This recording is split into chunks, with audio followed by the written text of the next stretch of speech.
what's up guys, it's Dr. Zed, and thanks for tuning into the channel. Now today I want to cover a very specific and controversial subject, and me being a chiropractor, I feel that it is my duty to inform and educate you based on the most research, literature, research, and data surrounding this topic so that you can make the best decision for yourself. And that of course is, will a chiropractic manipulation to the neck lead to a stroke? Now, before we actually get into any of the data and the research surrounding this topic, I just want to do a quick anatomy lesson for you guys so that you actually know what we're talking about. So, if we look at this here, just get this app ready and going.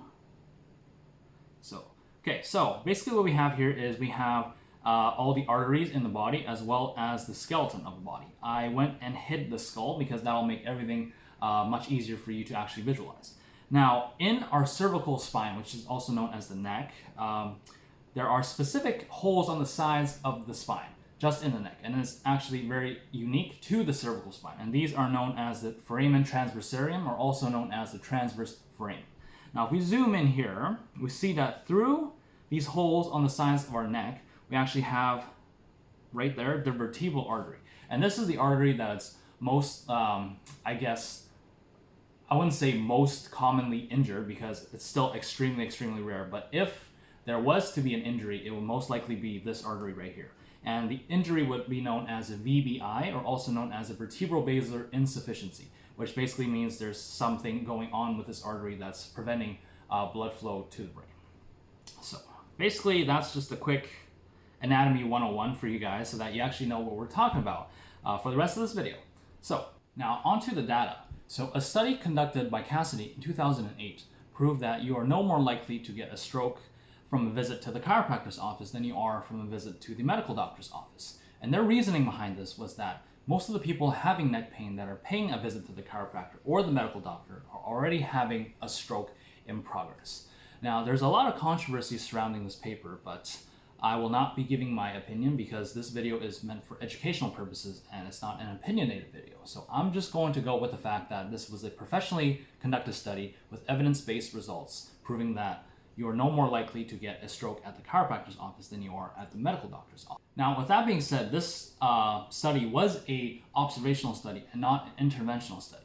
Basically, what this means is that the test conductors were only able to do research and observe what happened with these subjects through the years rather than actually conduct an experiment and produce interventions. Because it would be very unethical to tell a test subject that, oh, we're going to have chiropractors adjust your neck, and what we're actually looking for and measuring is whether or not you have a stroke.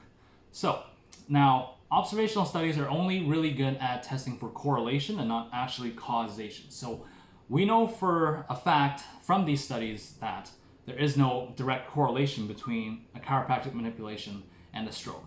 But we don't really know whether or not there's an actual cause. But since there's no correlation, the chances of causation are even lower. Now, I know a lot of you are also thinking that, oh, the chiropractic manipulation produces a lot of force. It's kind of scary. So to that, there was another research article that was conducted. This was actually published in 2017, so it's fairly recent. This proved that actually you were no more likely to get a disc herniation at the chiropractor's office than you are at the medical doctor's office. And this was for low back adjustments. Now, what does this actually prove? Now, this study basically proved that the forces that a chiropractic manipulation or adjustment produces and introduces to the body is no more than what we can actually do ourselves in our daily lives. Now, in terms of statistics, studies have shown that there is about a 3 to 5 possible complications out of every 1 million visits to the chiropractor. Now, keep in mind, this doesn't really necessarily mean stroke or death. This could mean anything from like a muscle strain to possibly a stroke or possibly rib fractures or anything else like that. Now, 3 to 5 out of 1 million is very small if you think about it. On the FDA websites, they have stated that around 16,000 people die every year from taking painkillers in the United States, with also around 100,000 people hospitalized every year for painkiller related diseases and injuries and issues as well. Now, with those statistics, you are no more likely to get a stroke from a chiropractor's office than you are to get hit by a car when you're crossing the road. Now, even with that being said, a visit to any medical setting with any medical practitioner will always present with risks. Now, we will always do our best to minimize those risks whenever possible And that actually brings us to the last part of this video, which is prevention. Now, personally for me, whenever I'm touching any part of anyone's body that needs to be worked on, I always ask all the related questions for that specific part.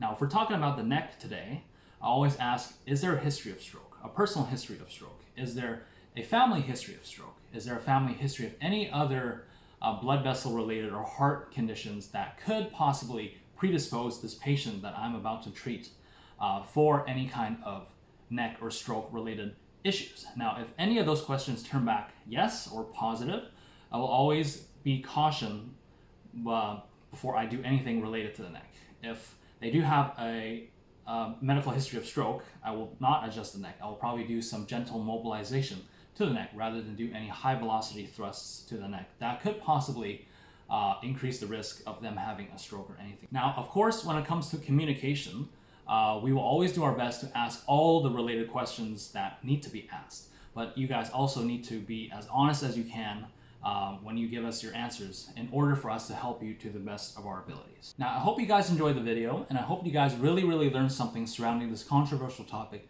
and that it really quelled some of your fears and worries regarding chiropractic. Now, if you enjoyed the video, be sure to leave a like by hitting that thumbs up button. Also, please don't forget to subscribe and turn on notifications. Until next time, guys, stay happy, stay healthy, and stay alive.